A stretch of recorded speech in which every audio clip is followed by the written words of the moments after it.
नमस्कार दोस्तों, मैं डॉक्टर ललित कुमार गंगेले अपने इस चैनल के एक और बेहद इंपॉर्टेंट वीडियो में आप सबका बहुत बहुत स्वागत करता हूं। और मेरी आपसे एक रिक्वेस्ट है, इस वीडियो को बहुत ही इत्मीनान से अंत तक देख लीजिएगा, क्योंकि आपके कैरियर के अंदर ये वीडियो 4 चांद लगा सकता है अगर आप एक डॉक्टर की तरह काम कर रहे हो। क्योंकि इस वीडियो में हम जिस टॉपिक में चर्चा करने वाले हैं वो टॉपिक है सप्रेस्ड फीवर के केसेस के बारे में, ठीक है। और ये जो सप्रेस्ड फीवर के केसेस होते हैं ये आप लोगों के सामने आते हैं, आप लोगों को चिल्ला चिल्ला के अपने नरेशन देते हैं अपने सिम्टम्स का, अपने साइंस का। बट क्योंकि आप लोग इस टॉपिक के बारे में शायद अवेयर ही नहीं हो, आपको ऐसा कोई कंसेप्ट के बारे में पता ही नहीं है, तो ये आप लोगों के सामने से चले जाते हैं, ठीक है। और अल्टीमेटली फिर ये डॉक्टर टू डॉक्टर ट्रेवल करते हैं, उस श्रृंखला में आपको भी कहीं ना कहीं छोड़ के दूसरे डॉक्टर के पास शिफ्ट हो जाते हैं। और दिक्कत वो नहीं है कि आपके पास से एक पेशेंट चला गया, दिक्कत ये है कि अगर आप इसको आइडेंटिफाई करके सही कर देते हैं तो पेशेंट का इतना बड़ा आप मतलब इससे इतना बड़ा काम कर सकते थे इस पेशेंट के लिए। एक तो आपको बड़ी दुआएं मिलती है उसकी, दूसरा ये पेशेंट मरते दम तक आपको नहीं छोड़ता अगर आप इस कंडीशन में इसको सपोर्ट करते तो। और वो कंडीशन है सप्रेस्ड फीवर। जी हाँ दोस्तों, सप्रेशन ऑफ फीवर। अब ये बहुत कॉमनली इसके हमको केसेस देखने को मिलते हैं। What is suppression of the fever? Suppression of the fever का मतलब होता है कि एक बिगड़ा हुआ बुखार। हमको ये लोग बहुत कॉमनली मिलते हैं। मैं उम्मीद करता हूँ आप लोगों को भी अपनी प्रैक्टिस के अंदर एक चीज सुनने में आई होगी कि कोई पेशेंट आया होगा, उसने आपसे एक बात कही होगी कि सर पिछले 2 साल के अंदर मेरे को 10 बार टाइफाइड हो चुका, पिछले 2 साल के अंदर मेरे को 10 बार डेंगू हो चुका, 10 बार मलेरिया हो चुका। बहुत खराब किस्मत में पेशेंट क्या बोलेगा, मेरे को पिछले 10 साल के अंदर, पिछले 5 साल के अंदर या 6 साल के अंदर मेरे को सर कम से कम इतनी बार टाइफाइड और डेंगू हो गया। ये जितने भी ये स्टेटमेंट्स रहते हैं ना, ये सब के सब स्टेटमेंट सप्रेस्ड फीवर के केसेस रहते हैं। अब what is suppression of the fever? Suppressed मतलब दबा हुआ, दबा दिया गया, बुखार को दबा दिया गया। मेरे को एक राघवेंद्र करके एक लड़के का एग्जांपल आता है, अगर वो अभी इस वक्त मेरे को देख रहा है तो शायद उसको पता है कि उसके साथ क्या था और हमने क्या ठीक करा। वो लड़के का 3 साल की 37 रिपोर्ट मेरे पास लेके आया। कितनी? 37 रिपोर्ट्स मेरे आंखों से मैंने देखी, हार्ड कॉपी, सॉफ्ट कॉपी भी नहीं। 3 साल में उस लड़के को 37 रिपोर्ट्स के अंदर PS4MP पॉजिटिव मतलब मलेरिया पॉजिटिव और विडाल पॉजिटिव मतलब टाइफाइड पॉजिटिव। ये सोचिए, वो MD मेडिसिन के पास गया तो MD मेडिसिन, एक उम्र दराज MD मेडिसिन ने साफ एक शब्द बोला था कि बेटा मैं इतने साल से प्रैक्टिस कर रहा हूं, मैंने आज तक ये चीज नहीं देखी। और बोले तेरी रिपोर्ट अगर 37 रिपोर्ट है तो 37 रिपोर्ट में से कम 12 रिपोर्ट तूने थायरोकेयर, SLR और डॉक्टर लाल पैथोलॉजी ऐसी जगह से कराई है, तो मैं डाउट भी नहीं कर सकता। मैं चलो बाकी रिपोर्ट पे तो डाउट कर लूं, जो एनोनिमस लोकल पैथोलॉजी जो छोटी छोटी मोहल्ले में खुली रहती है, मैं भले से इनकी रिपोर्ट पे मैं डाउट कर लूं कि भाई ये रिपोर्ट हो सकता है बदमाशी हो। बट 12 से 14 रिपोर्ट तो तेरे पास ब्रांडेड पैथोलॉजी की है, डॉक्टर लाल हो गए, SLR हो गई है ना, थायरोकेयर हो गया, ऐसी रिपोर्ट। तो बोले इन पे तो डाउट नहीं कर सकता। तो मैंने अपने कैरियर में ऐसा नहीं देखा कि कैसे एक आदमी 3 साल तक मलेरिया और टाइफाइड दोनों को साथ में लेकर के जिंदा है, मरा क्यों नहीं वो। और ये लड़का इतना इसका सिनेरियो खराब हो गया था कि इसको आए दिन बुखार आता था। सिर्फ होगा क्या सप्रेस्ड फीवर में, मैं आगे बता रहा हूं आपको। इसके साइन एंड सिम्टम के बारे में आगे डिटेल में थोड़ी सी चर्चा करने वाला हूं। वीडियो को अंत तक देखना।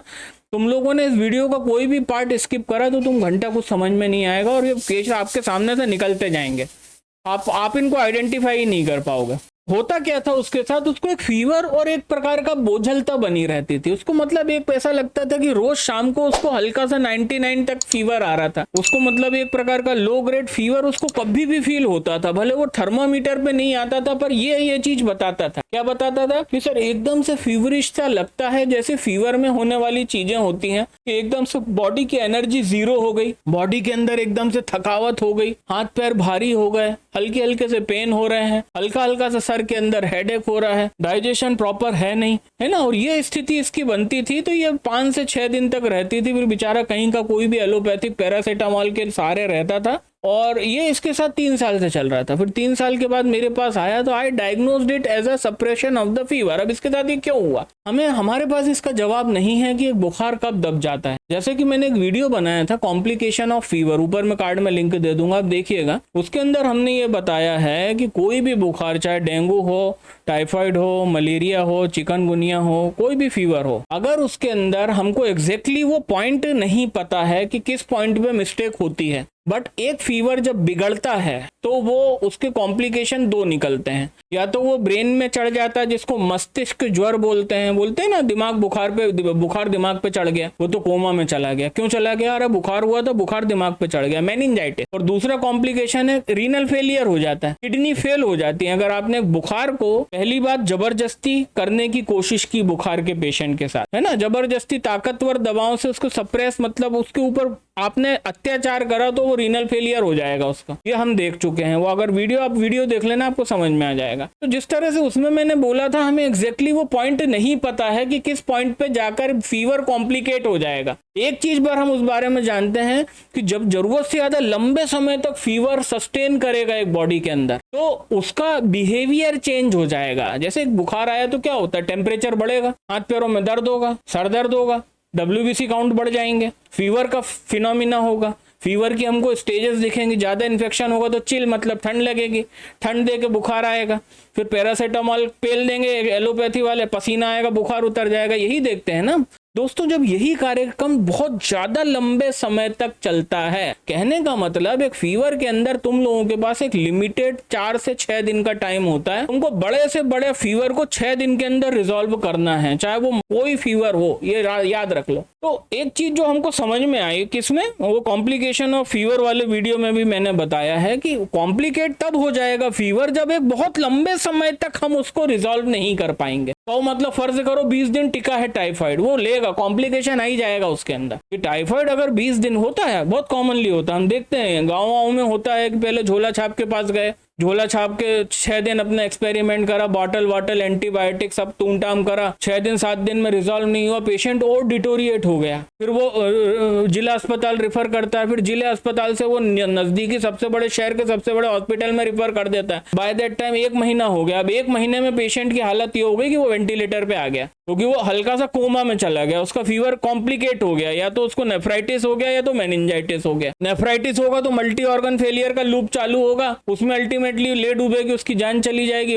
अगर मेनिंजाइटिस हुआ तो फिर वो कोमा में चला जाएगा और एक टाइम के बाद सांस नहीं ले पाएगा, वेंटिलेटर पे उसकी मौत होनी है। तो जिस तरह से एक फीवर को अगर आपने लंबा सस्टेन करने दिया तो वो कॉम्प्लिकेट हो जाएगा। इसी के अंदर एक इसका दूसरा रूप है कि फीवर ना इतना ताकतवर था तो हल्का फुल्का, क्योंकि अगर बहुत ताकतवर फीवर होता और लंबे समय तक उसको बॉडी में सस्टेन होने का मौका देते तो वो यहां तक पेशेंट आता ही नहीं हमारे पास, इतने साल से 3 साल से टाइफाइड मलेरिया झेलता हुआ। तो कहने का मतलब है whenever the vulnerability of the fever is mild, but in spite of that mild vulnerability उसको प्रॉपरली हैंडल नहीं करा गया, तो जो तीसरा फिनोमिना होता है, पहले में क्या कॉम्प्लिकेशन ऑफ फीवर दिखा, मेनिंजाइटिस हो गया, नेफ्राइटिस हो गया, 1 महीने में बंदे की मौत हो गई, खत्म काम। बट इसका तीसरा रूप जो है ना कि वो क्योंकि वर्नेबिलिटी नहीं थी, फीवर उतना तगड़ा नहीं था, था हल्का फीवर, बट हमें इस तरह से हमें भी नहीं पता कि वो क्यों सप्रेस हुआ, और कई मर्तबा वो सप्रेस हो जाता है। जैसे वो राघवेंद्र नाम के मेरे पेशेंट के अंदर सप्रेस हुआ कि 3 साल में 37 बार मलेरिया टाइफाइड साथ में पॉजिटिव।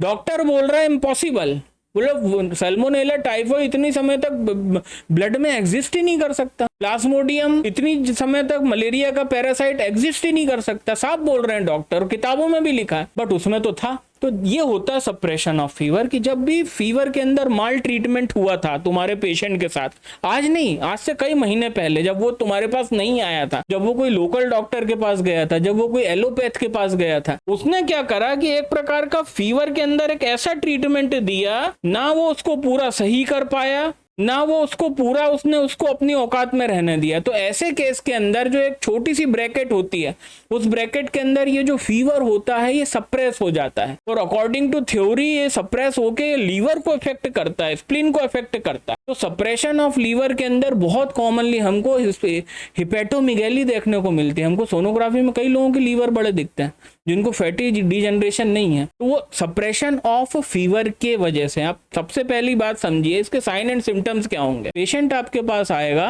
बोलेगा मेरे को बुखार आ रहा है, आप पूछोगे कब से आ रहा है, वो बोलेगा 1.5 साल से आ रहा है। ये सप्रेशन का पहला स्टेटमेंट होगा। कैसे आता है, बोले सर हफ्ते में 1 आध बार होता है, कभी इवनिंग में बॉडी गर्म हो जाती है, फिर काम करने की इच्छा नहीं होती है, हल्के हल्के हाथ पैर दुखते हैं, सर दर्द होता है, भूख प्रॉपर नहीं लग रही है। जब भी एक चीज होगा, जैसा मैंने बताया कि क्रॉनिक फीवर सप्रेस होता है लीवर में जाके, वो लीवर में छुप जाएगा तो डाइजेशन गड़बड़ है, इनडाइजेशन हो रहा है, खाना प्रॉपर पच नहीं रहा है, पेट फूला हुआ है, भूख लग नहीं रही है, मोशन प्रॉपर उतना सेटिस्फैक्ट्री हो नहीं रहा है। और कंप्लेंट क्या करेगा, मेरे को शाम को फीवर आता है, मेरे को शाम को अक्सर फीवर आ जाता है, टेम्परेचर आता है। नहीं सर, टेम्परेचर नहीं आता, टेम्परेचर को छोड़ के बाकी सारी हरकतें वही होती है। शरीर में हिम्मत नहीं होगी, वीकनेस लगेगी, है ना, ठंड नहीं लगती पर वीकनेस लगती है ना, वीकनेस लगेगी, भूख लगना बंद हो जाएगी, हाथ पैरों में, सर में हल्का हल्का दर्द होगा, कोई काम करने की इच्छा नहीं होगी। तो क्या करते हो फिर? बोले सर आराम करते हैं, कुछ नहीं करते हैं। क्या करते हो? कई बार बोले हम एलोपैथी की पैरासीटामोल खा लेते हैं, उस दिन हमारा काम चल जाता है। फिर ऐसा एक आध हफ्ते में होता है, महीने में 6-7 बार मेरे साथ ऐसा होता है। ये जो सप्रेशन ऑफ फीवर है, ये कई बार हम एक्यूट फीवर में भी देखते हैं। ये तो मैंने क्रॉनिक की बात करी कि कुछ समय पहले, कुछ 6 महीने, 8 महीने, साल भर पहले कोई फीवर आया रहा होगा, जब उसका माल ट्रीटमेंट हुआ, उसका मिसमैनेजमेंट हुआ, उसके मिसमैनेजमेंट के कारण वो जो भी पैथोजन था, वो पैथोजन इनका घुस गया लीवर के अंदर, लीवर में इसने शेल्टर बना लिया। अब छोटी छोटी बोट्स ऑफ फीवर आएंगी, ऐसी फीवर की बोट्स आएंगी कि वो बहुत ज्यादा रिलीवेंट नहीं होंगी, बट क्योंकि पेशेंट झूठ थोड़ी बोल रहा है, उसको अपना पैसा में आग लगाने में थोड़ी मजा आ रहा है, वो अपना पैसा खर्च कर रहा है, तुम्हारी फीस दे रहा है, तुम्हारी जो दवाई बताई दवा ले रहा है, तो ये मान के चलो कि वो सत्य बोल रहा है। डॉक्टर क्या सोचता है कि ये मेरे पास आ रहा है, मेरे यहाँ लाइन लगा रहा है, टोकन ले रहा है, पैसा भी मुंह मांगा दे रहा है, और उसके बाद इसको मजा आ रहा है, ये झूठ बोल रहा है। भाई साहब, अपना नुकसान, समय और आर्थिक नुकसान करके कोई आपसे झूठ नहीं बोलेगा। ये आपकी मूर्खता है कि आप उसको नहीं समझ पा रहे हैं। पेशेंट सही है अपनी जगह, है ना। तो वो क्या है, कुछ सालों पहले फीवर आया था, वो सप्रेस हो गया लीवर में जाके। अब वो यही चीजें होती हैं, कभी भी 2 दिन में किसी भी पहर में, खासकर शाम को बदन दर्द होने लगेगा, सर दर्द होने लगेगा, फीवर जैसे सिम्टम्स आने लगेंगे, बॉडी गर्म हो जाएगी पर टेम्परेचर नहीं आएगा, पेट तो खराब चलेगा ही चलेगा, भूख नहीं लग रही है ना, गैस बन रही है, पेट फूल रहा है, कॉन्स्टिपेशन है, ब्ला ब्ला ब्ला, बहुत सारी ये सारे सिम्टम्स होते हैं सप्रेस्ड फीवर के। फीवर जरूर यूज करेगा शब्द, है ना। ऐसा फीवर जिसका कैरेक्टर तुम लोग नहीं समझ पा रहे हो, मोटा मोटा बता दूं, ऐसा फीवर जिसका कैरेक्टर आप लोग नहीं समझ पा रहे हैं, उसको समझने में आपको तकलीफ हो रही है और वो चीजें आपके ऊपर मिसाइल की तरह जा रही हैं, वो सारे केसेस सप्रेस्ड फीवर के होते हैं। क्योंकि उसने आया, बोला 6 महीने से बुखार आ रहा, तुम बोलोगे हाउ इज इट पॉसिबल, ये जो है सप्रेस्ड फीवर का केस है। वो आपके पास आया, बोले 1 महीने से बुखार आ रहा है, ये सप्रेस्ड फीवर का केस है। वो आपके पास आया, सर 15 दिन पहले बुखार आया था। ये ऐसा नहीं है कि एकदम क्रॉनिक केस में ही आएगा कि साल भर पहले, 6 महीने पहले, 8 महीने पहले, ऐसा नहीं होगा। ये आपको एक्यूट केस में भी हो सकता है, पिछले महीने के केस में, कि पिछले महीने तुम्हारे पास उसको आया था, टाइफाइड हुआ था, टाइफाइड हुआ, जैसे तैसे वो ठीक हो गया, अब वो यही कंप्लेंट कर रहा है, बोले सर 1 महीने से मेरे को बार बार फीवर आ रहा है। अब फीवर ने क्या करा, फीवर ने, हरामखोर ने अपना कैरेक्टर चेंज कर लिया। पहले वो ठंड दे के आता था, वो ठंड नहीं दे के आ रहा है, वो वीकनेस के साथ आ रहा है। तो ये जितने भी केसेस, अब मैं समझ रहा हूँ मोटा मोटा आपको समझ में आ गया कि what is known as the suppression है। ये सारे के सारे केसेस ये फीवर के सप्रेशन के केसेस होते हैं और ये बड़े कठिन होते हैं डील करने। तो इनको प्रॉपरली पहले समझना जरूरी है। जब तक आप समझोगे नहीं कि एग्जैक्टली है क्या ये, तो ना आपको ये समझ में, क्योंकि इन्वेस्टिगेशन में कुछ नहीं निकलना है। क्या निकलेगा 6 महीने बाद इन्वेस्टिगेशन में? क्या निकलेगा? ना मलेरिया निकल रहा है, ना टाइफाइड निकल रहा है। और तुम करवाओगे काहे को मलेरिया टाइफाइड तब ना कराओगे जब सिम्टम हो। सिम्टम तो है ही नहीं कुछ, फीवर तक तो आ नहीं रहा है, थर्मामीटर में टेम्परेचर 98.6 से नीचे है, बट सारी हरकतें जो है ना, वो हरकतें, वो सिम्टम, उसका नरेशन, उसका statement, time of the existence of disease, ये सब देखोगे तो मोटा मोटा आपको बिल्कुल शॉर्ट क्लियर हो जाएगा दिमाग में, बिल्कुल श्योर शॉर्ट तुम्हारे को 2 पल में क्लियर हो जाता है कि सप्रेस्ड फीवर का केस है। अब आते हैं इसके ट्रीटमेंट के ऊपर। एलोपैथी वाले क्या करें, होम्योपैथ तो समझ नहीं पाते सप्रेस्ड फीवर, ये अकलमंद एलोपैथ क्या ही समझेंगे, औकात के इनके बहुत बाहर है, इनकी औकात के बहुत बाहर है, ठीक है ना। तो उसके बारे में कोई बात नहीं करेंगे। So the 3 most important medicine indicated in the suppression of the fever are as follows. पहली मेडिसिन है आर्सेनिक एल्बम, कभी भूल मत जाना, arsenic album in the 30 potency. 4 गोली अपने पेशेंट को आपको दिन भर में 3 बार देनी पड़ेगी, सुबह, दोपहर, शाम। The second most important medicine indicated in the case of the suppression of the fever is, वो है नेट्रम्यूर। हाँ जी दोस्तों, ये बहुत ना के बराबर लोगों को पता होगा, natrum mur in the 30 potency. Natrum mur और आर्सेनिक के अंदर बड़ी चमत्कारी ताकतें हैं ऐसे फीवर से, क्योंकि इकोनॉमी खराब हो गई है बॉडी की। आप समझो ना, एक बाहरी तत्व आया था, वो खत्म नहीं हो पाया शरीर से पूरी तरह, वो खत्म नहीं हुआ, वो छुप गया कहीं जाके, वो लीवर में छुप गया, और वो हरामखोर क्या हुआ, वो शरीर की इकोनॉमी से बाइंड हो गया, हमारी बॉडी की वाइटिलिटी से वो फीवर का जो एक्यूट फीवर था वो बाइंड हो गया। वो बाइंड हो गए, ये सारे ब्लंडर कर रहा हफ्ते में 2 बार पेशेंट को तकलीफ देने के। तो ये क्या है, इन मेडिसिन के अंदर उसको काटने की क्षमता है। आर्सेनिक एल्बम 30 और नेट्रम्यूर 30, 4-4 गोली दिन भर में 3 बार अपने पेशेंट को दीजिए 15 दिन तक। अगर आपका पेशेंट पिछले विगत 1 साल से इस चीज से परेशान है तो 1 महीने तक, और मेरा इस बात की गारंटी दे रहा हूँ, जो रिजल्ट मिलेगा ना तुम लोगों को, शायद तुम्हारे कैरियर में किसी केस के अंदर इतना फास्ट रिजल्ट आप लोगों ने नहीं देखा होगा जो इन मेडिसिन के साथ आप इस case of suppression of fever के अंदर देख पाएंगे। बहुत बहुत धन्यवाद आप सभी लोगों का समय निकाल करके वीडियो को देखने के लिए। अगर वीडियो को यहाँ तक देखा तो लाइक करे बिना मत जाइएगा। चैनल पे पहली बार आए तो सब्सक्राइब करें, क्योंकि इस तरह के धमाकेदार डॉक्टर्स के लिए इन्फॉर्मेटिव वीडियो हफ्ते में मैं 2 मतलब महीने में 8 वीडियो बनाता हूँ। नोटिफिकेशन बेल को ऑल पे नहीं करेंगे तो आपको कोई भी नोटिफिकेशन नहीं मिलेगा। तो इस हफ्ते में आने वाले वीडियो और इस हफ्ते में होने वाले 3-3 लाइव स्ट्रीम सेशन में आप सबसे मुलाकात होती है। तब तक बहुत ख्याल रखिएगा अपना। नमस्कार।